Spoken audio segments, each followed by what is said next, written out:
Alors, bonjour à tous et bienvenue dans cette nouvelle vidéo de mathématiques sur le thème, comme vous pouvez le constater, des dérivés. Donc, pour la petite anecdote, je vous présente une mise en abîme du tableau. Je vous présente un tableau dans un tableau, enfin sur un tableau, parce que c'est l'élément central de ce thème, c'est le tableau justement des dérivés. Donc, je vais d'abord vous présenter le tableau, en fait, qui va concentrer un petit peu la majeure partie de ce thème.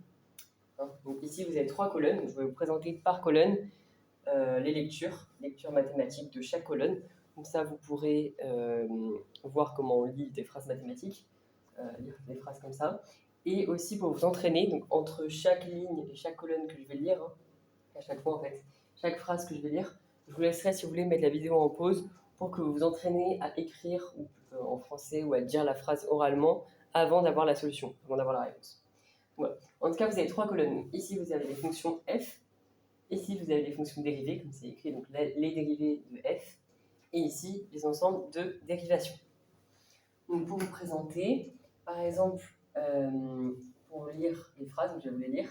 Ici, la phrase qui est écrite ici, ça se traduit par l'image de x par la fonction f est égale à k. Donc là, x c'est l'antécédent. Ici, on a l'image. Et comment on obtient l'image? Par la fonction f, grâce à la fonction f. Donc ça se dirait ici, je peux l'écrire en dessous. Donc ça ferait l'image, je vous fais le premier, l'image de x, il faut l'écrire en français, par la fonction f, par la fonction f, l'image de x par la fonction f est égale à k. Est égale à k.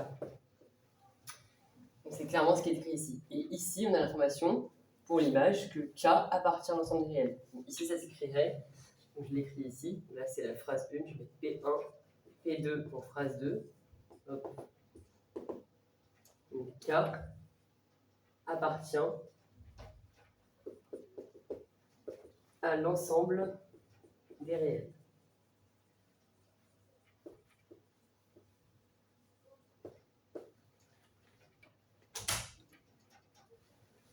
Pardon.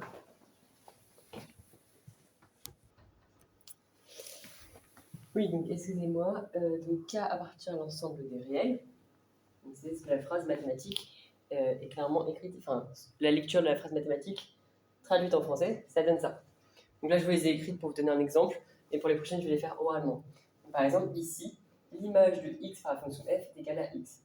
Ensuite ici, l'image de x par la fonction f est égale à ax plus b. Tiens, je ne sais pas si ça vous fait un petit tilt. Ax plus b, c'est quoi? Et ben, c'est une fonction affine. C'est la forme d'une fonction affine, ax plus b. Donc, je peux juste, pour rappel, l'écrire ici. Ax plus b, donc c'est égal à a fois x, pour rappel, plus b. Donc on sait que a fois x, entre parenthèses, pas oublier. Et donc, tout ça, donc ax plus b, c'est une fonction qui est de la forme affine. Fonction affine. X plus b.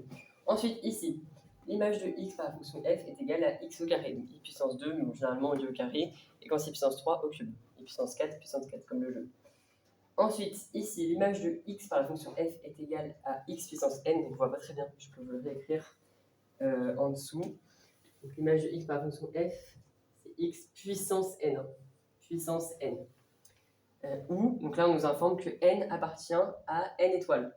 Donc l'étoile, je peux l'écrire ici, je ne sais pas si vous voyez, c'est toujours privé de 0. Privé de 0.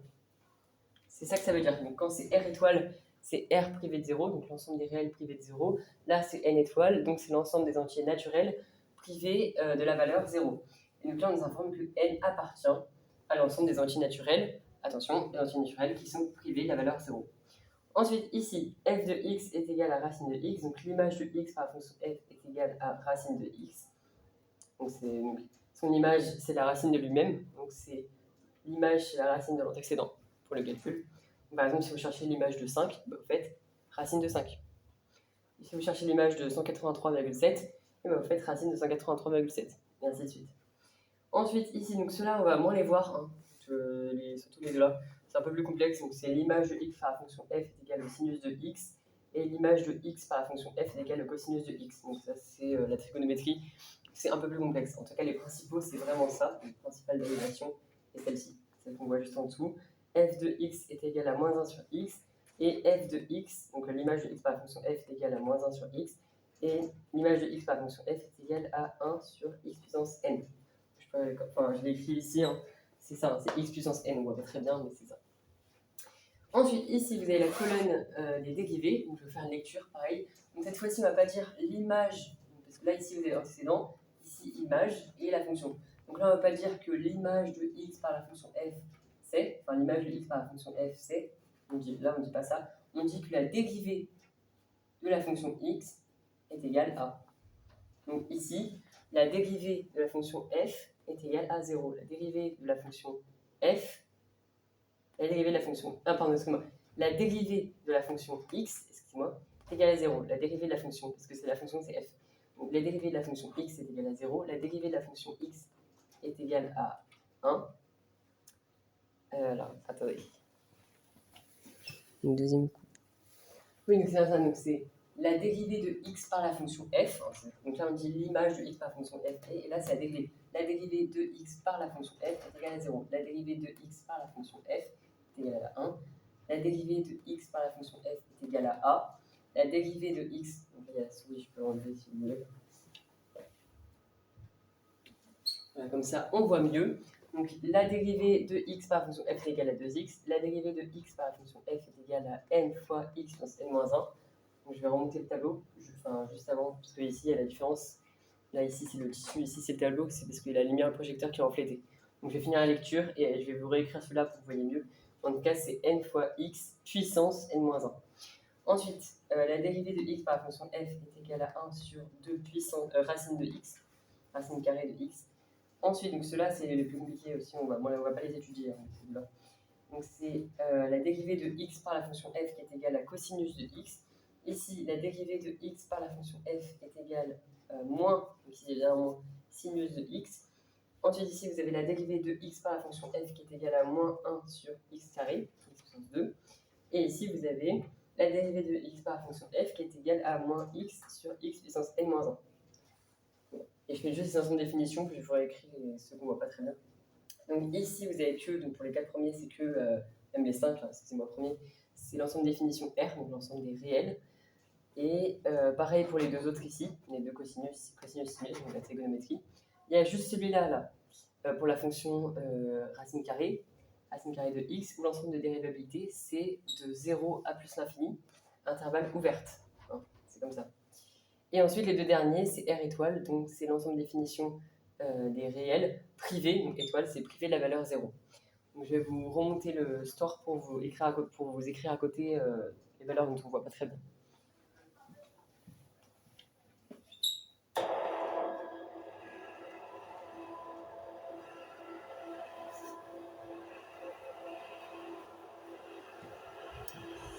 Donc, les valeurs, donc il y a peut-être le reflet, mais en tout cas je vais écrire ici. Donc là, ici, la dérivée de x par fonction f, c'était, donc je vais l'écrire ici, c'est n fois x puissance n moins 1. N fois x puissance n moins 1. C'est pour celui-là. Ensuite, il y a quelques, vous pouvez mal voir les deux là. Donc ici, c'est bien le moins sinus de x. Mais bon, ceux-là, je vais mettre entre parenthèses, hein, parce qu'on ne va pas trop les étudier, les deux là. De toute façon, c'est simple. Si vous avez le sinus de x, et ben la dérivée, vous ferez le cosinus de x. Vous mettez sinus, cosinus. C'est simple. Sinus, vous dérivez en cosinus. C'est ce qu'on peut retenir. Et ici, cosinus, c'est entre guillemets à l'inverse. Sinus, cosinus. Ici, vous avez le cosinus, ben vous dérivez en sinus. Sauf qu'au lieu de dériver en sinus, il ne faut pas oublier qu'il y a un moins. C'est juste ça. Mais en tout cas, sinon, vous inversez. Globalement, c'est ça. Il ne faut juste pas oublier le moins pour le cosinus. Voilà, ici, si on peut moins voir, lui, on ne le voyait pas trop, donc c'était 1 sur 2 racine carrée de x. Voilà, ensuite, ici, donc c'est moins 1 sur x au carré. C'est pas y, donc voilà, moins 1 sur x carré. Et celui-là, on ne voyait pas très bien, c'est moins x sur x puissance n moins 1. Voilà. Donc voilà pour les lectures, pour l'explication du tableau, hein, par colonne ou par ligne. Donc d'un point de vue vertical ou horizontal, chaque ligne. Donc effectivement, vous pouvez mettre à chaque fois pause pour vous entraîner à lire. Donc ça, c'est un bon exercice de mathématiques. Savoir lire des phrases mathématiques et savoir les traduire en français. Ou à l'inverse, si je dis, là, traduisez-moi cette phrase, l'image de x par la fonction f est égale à k. Donc là, l'image de x par la fonction f, donc gx, l'image de x par la fonction f est égale à k. Donc l'exercice traduction, c'est soit je vous dis traduis-moi en français, donc l'image de x par la fonction f est égale à k, ou alors je traduis en mathématiques, donc f entre parenthèses x est égal à k. Donc voilà pour l'explication des dérivés. Et donc par exemple, je peux vous donner une expression là, pour vous entraîner avec plusieurs dérivés pour voir ce que ça donnerait, donc pour apprendre à dériver justement. Parce que là, ça c'est les fonctions basiques, c'est un cours sur les fonctions. Et là, sur la dérivée, c'est on dérive les fonctions. Donc par exemple, je peux vous donner un exercice, par exemple, pour mélanger plusieurs fonctions. Je peux mettre 6x fois 6x fois x au carré. On va mettre plus x au carré. Voilà, par exemple en première, là je vous donne une fonction. Donc l'image de x par la fonction f égale 6x au carré. Donc là je vous en donne une. Je vous dis, dérivez-moi cette fonction. Et là ça donnerait donc, la dérivée, donc f' de x. Donc la dérivée de x par la fonction f, c'est égal à donc 6x. X, on sait que ça fait 1. Ok, 1. Et là, 6, ça fait 0. Donc 6, ça se dérive en 0. X en 1. Donc 6. Donc là, on sait que c'est 6 fois x plus x carré. Et là, on sait. Donc ça, c'est la dérivée. Donc là, on sait qu'on a dit que en dérivant donc x6, ici, ça joue le rôle de k. Ça fait 0. X, ça joue le rôle. Donc là, ça joue, enfin, c'est x. Hein, donc ça se dérive en 1 fois 1 plus x carré. On a dit que ça se dérive en 2x. Et du coup, là, si on dérive, enfin si on fait le calcul, ça fait 0 fois 1, ça fait 0, plus 2x. Donc la dérivée 1 de 6x plus x carré, ça fait 2x. Après, je peux en mettre plein d'autres, il y a plein d'autres exemples, etc. Mais voilà pour ces exemples. Après, donc, je vais juste effacer tout droit. Après, vous pouvez avoir des ensembles, donc plusieurs dérivés ensemble, par exemple quand c'est des sommes, des soustractions, des quotients, des dividendes, etc. Donc, par exemple, si je fais u plus v, donc la fonction x, l'image de x par la fonction f est égale à u plus v, l'image de x par la fonction f égale u plus v, et sa dérivée, ce serait donc l'image de i, donc sa dérivée, ce serait égal à u' fois v moins v' fois u sur v carré. Ça, c'est un des exemples qu'on peut retrouver. Après, il y en a plein d'autres. Mais... Donc voilà pour ces exemples.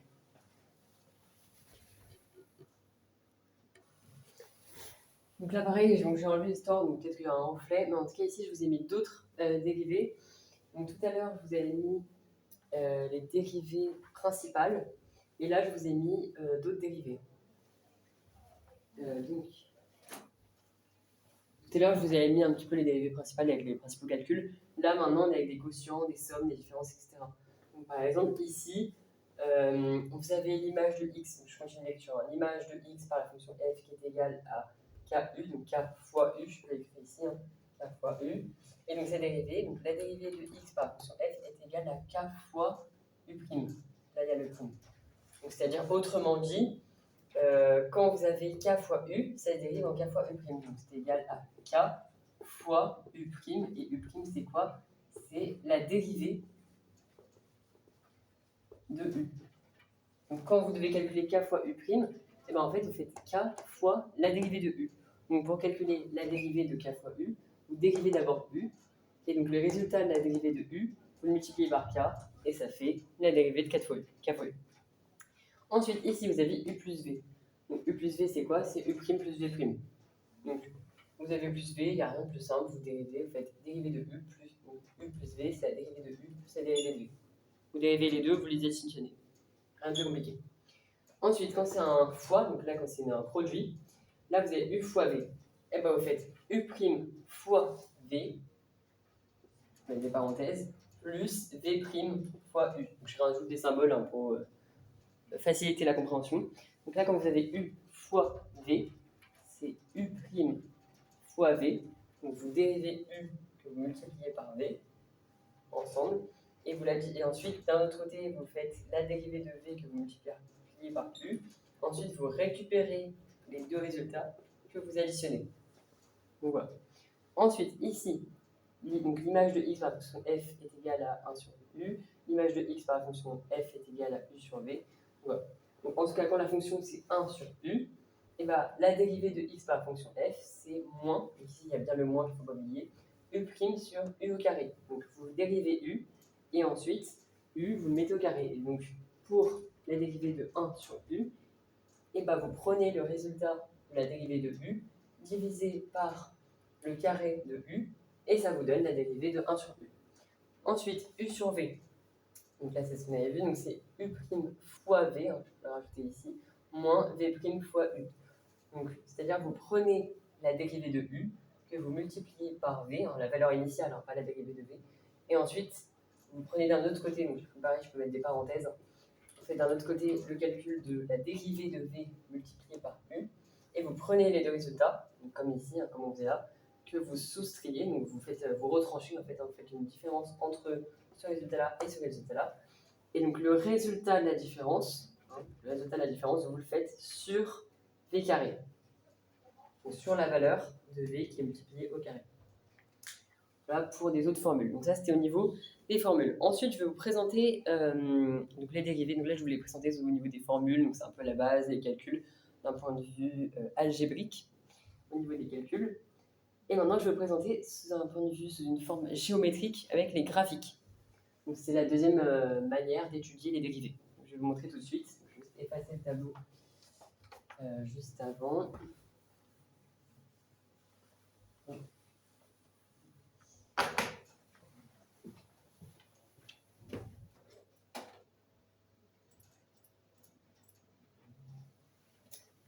Voilà, donc ici vous avez différents graphes. Donc ici on vous informe quand la fonction elle est convexe, concave, uniconvexe et concave. Donc je vais me permettre de rajouter ici des tangentes. Par exemple, une tangente ici, une tangente là, donc c'est pas très droit, mais vous comprenez. Il y a bien deux tangentes, une ici, une là par exemple. Et ici je peux faire deux autres tangentes. Donc une tangente comme ça, tangente comme ça. Donc c'est pas très droit, mais en gros c'est l'idée que vous voyez que en fait quand c'est convexe, déjà ça sourit, c'est la forme du sourire. C'est-à-dire je vais refaire mon smiley. C'est le smiley, c'est la bouche elle est presque plus grande que les yeux. En tout cas c'est voilà, pour montrer la forme, donc c'est bien un sourire. Et donc en fait vous avez les tangentes qui sont en dessous de la courbe, elles sont en dessous, autrement dit si on inverse, la courbe est au-dessus des tangentes, c'est quand c'est convexe. Et quand c'est concave, c'est le contraire, c'est les tangentes qui sont au-dessus de la courbe, ou alors on peut dire que la courbe est en dessous de ces tangentes. Et là, c'est la situation, c'est ni convexe, ni concave.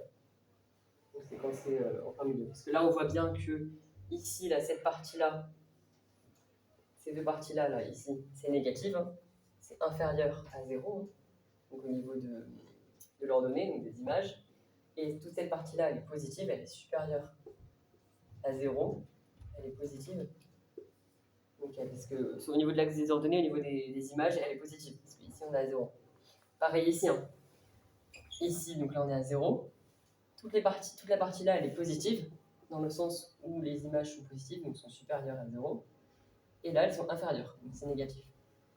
Ça, c'est au niveau du graphique. Après, vous avez l'allure de la courbe. Donc, généralement, on peut faire un trait ici, on peut partager en deux. Pareil, un trait ici. Généralement, ce qui est simple, c'est qu'on fait ça. C'est-à-dire, si je me concentre sur la courbe qui est convexe, ici, et ben on voit que la courbe, elle descend. Donc, elle passe d'une ordonnée ici à une ordonnée, donc si je relis ici, donc on passe, admettons, de 10, on va dire que c'est 10. On va dire qu'ici, on est à peu près, allez, on va dire 8 ici. Et là, on est à 0. Donc ici, on passe de 10 à 0. Donc la courbe, elle diminue, elle est décroissante.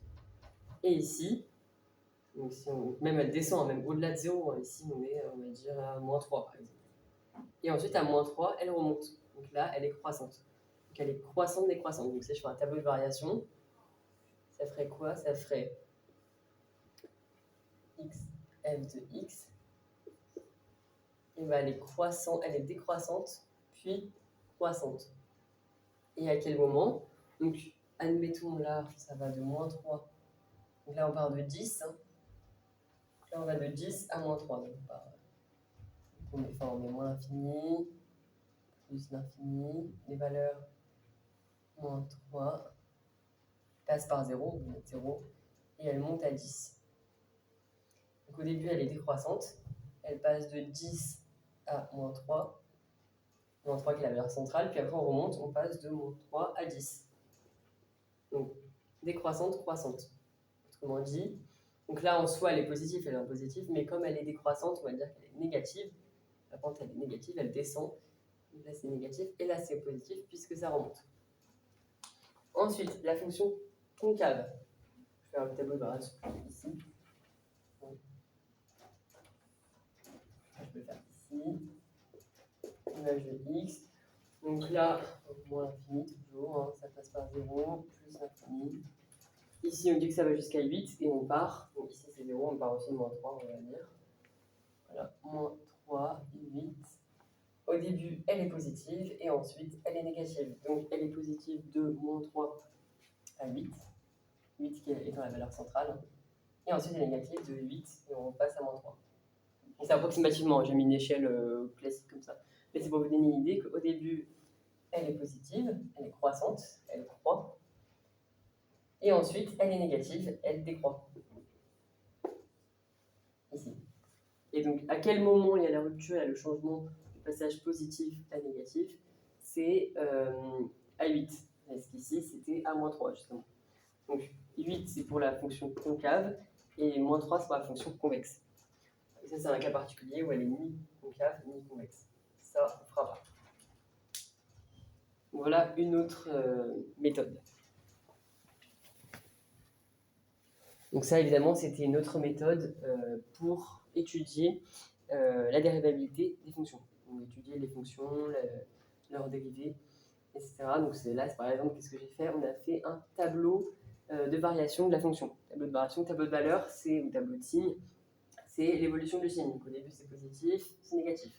Et donc il y a les différents termes qu'on emploie, voilà, positif, croissant, négatif, décroissant. Donc quelle est l'allure de la courbe? Elle est croissante et puisque les valeurs sont positives, ou alors elle est décroissante puisque les valeurs sont négatives. La dernière image, donc, pour finir cette notion de cette vidéo sur la dérivabilité des fonctions, et donc dans cette étude de fonctions, donc l'étude de signes, étude de la variation des fonctions. Donc là, c'est bien ce que je vous disais, hein, je vais reprendre le feutre. Quand c'est concave, voilà, là on voit donc, les traits ici en rouge, les tangentes. On voit bien que les tangentes sont au-dessus. Ici, on a la courbe qui est ici, les tangentes elles sont au-dessus. Ou à l'inverse, la courbe est en dessous des tangentes. Donc ça, c'est quand c'est concave. Hein, donc c'est toujours cet exemple. On est triste, smile est triste, j'ai oublié de le dire. Voilà, les tangentes, elles sont au-dessus. Et ici, comme je disais, c'est convexe, où là, les tangentes sont en dessous de la courbe. Autrement dit, la courbe est au-dessus hein, des tangentes. C'est le smiley qui sourit. Hein, voilà. Et donc le passage, en fait, il se fait ici. Et donc ici, donc ça dépend de la situation, ça peut être point de crise, et généralement, d'un point de vue mathématique, on va l'appeler le point d'inflexion.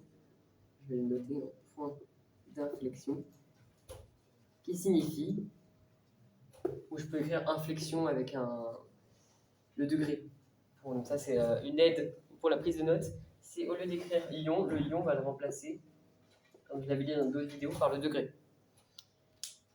Voilà, mais en tout cas, c'est le point d'inflexion, donc c'est le passage d'une fonction concave à une fonction convexe. Donc on peut dire également, donc là on est dans la partie négative, et là on est dans la partie positive, donc c'est également le passage de la courbe qui est négative, donc inférieure à 0, hein, 0 pour les abscisses, et ensuite donc là c'est inférieur à 0, et là c'est supérieur, donc négatif, et là c'est supérieur à 0, donc positif.